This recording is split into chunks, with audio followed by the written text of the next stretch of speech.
My fellow friends, hello. My name is Jenny Nintansari and I'm an Indonesian. As you may know, currently the condition of my country is not as good as it can be. Widespread protests are happening nationwide, centered in Jakarta, Bandung, Makassar, and other locations. First of all, I would like to give you guys a disclaimer to stick to the important points. I have written down a script to help me convey my message to you. And I choose to speak in English because I want to update you, my international friends, of what is currently happening in my country, what may be the first triggers, and what my country's representative is trying to do right now to answer to the nation's plea. Please do note that, to be completely honest with you, I am not at all a professional in journalism nor politics. I may say some wrong things here and there, but to stay silent is more of a treason and an insult to my fellow brethren. So I will try my best in my capacity and capabilities to inform you what is happening in my country as best as I can. You can also check all the facts of what I'm about to tell you in trusted media sources online, but please be wary of misleading news because there are some of those too. From here on, I'll be sticking to my scripts. First of all, Part 1, the trigger. After doing some research, one of the very first triggers were a couple of things. Number 1, in mid-August of 2025, news surfaced that members of the Indonesian Parliament, aka DPR or Dewan Perwakilan Rakyat, which literally translates to citizens' representatives, were to receive a monthly housing allowance of around 50 million rupiah, that's about 3,000 USD, nearly 10 times that of Jakarta's minimum wage. Number 2, the fact that the total amount of each parliament member's monthly salary is 101,801,903 rupiah, or roughly 27 times that of Indonesian minimum wage. A very significant and painful gap between the representatives and the people that they were supposed to represent. Some sources even show a much higher number, and since I'm not sure which one is the closest to the truth, I invite you to do your own research in this matter.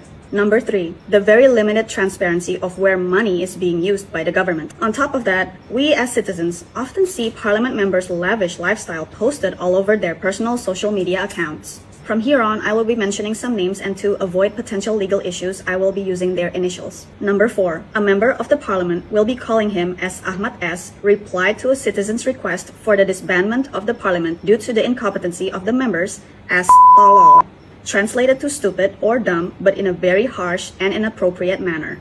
Number 5, a 2-year-old video also recently went viral where a coordinating minister at the time, Mr. Mahfud MD, requested to the Parliament Commission Third Chair Mr. Bambang W to immediately continue deliberating and pass the asset confiscation bill, which had been pending since 2020. The goal was to make it legally easier for government and law enforcement agencies to seize assets obtained through corruption or money laundering. Yet his request was met with ridicule, laughter, and a summarized reply of having to ask the permission of political party chairmen first.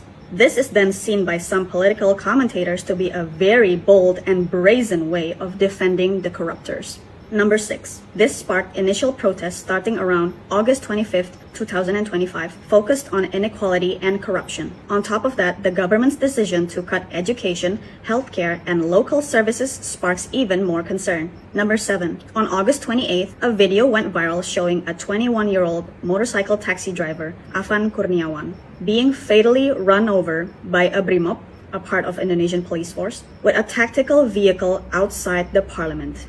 Do note, he was not even protesting, he was in the midst of working, he was not being violent, he was just trying his best to provide for his family. Yet he died, leaving his family and us fellow citizens to grieve for his loss. Number 8, after Afan's death, it fueled widespread outrage, turning protests into mass street actions, marches on police headquarters and housing authorities. Looting happened on some of the parliament's lavish houses, including that which owned by the parliament member of Ahmad S, Eko P, and some others. Number 9, arson happened in Makassar Parliament building. This incident also caused another casualty of Abai, a Makassar-based parliament photographer, to be trapped inside the burning building, resulting in his death on the 29th of August 2025. Number 10, it is alleged that some intels from the government sneaked into the protesters' group and provoked violence and even racist-based attacks in the hopes of sidetracking the true goals of the protesters. That is part 1, the triggers. Part 2, I will be mentioning the demands of the people.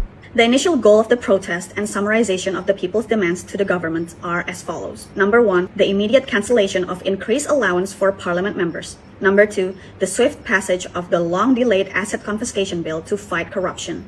Number 3, the transparent investigation into the death of Afan Kurniawan and police brutality. Number 4, the resignation of officials who have made insensitive remarks. Part 3, the aftermath. Number 1, one by one, members of the parliament now starts to flee the country, including Ahmad S., whom was recently spotted in Changi Airport, Singapore, and Echo P. spotted in Guangzhou, China. The two men and some other parliament members also released an apology video, but met with only anger and disappointment by the citizens, as it is now seen as being too late of an action.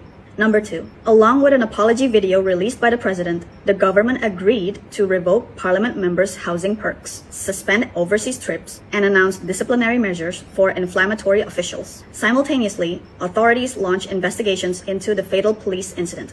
Number 3, the president also invites fellow citizens to join in a discussion asking for representatives of the people to come and express their aspirations, and is promised to be heard and followed up by the government.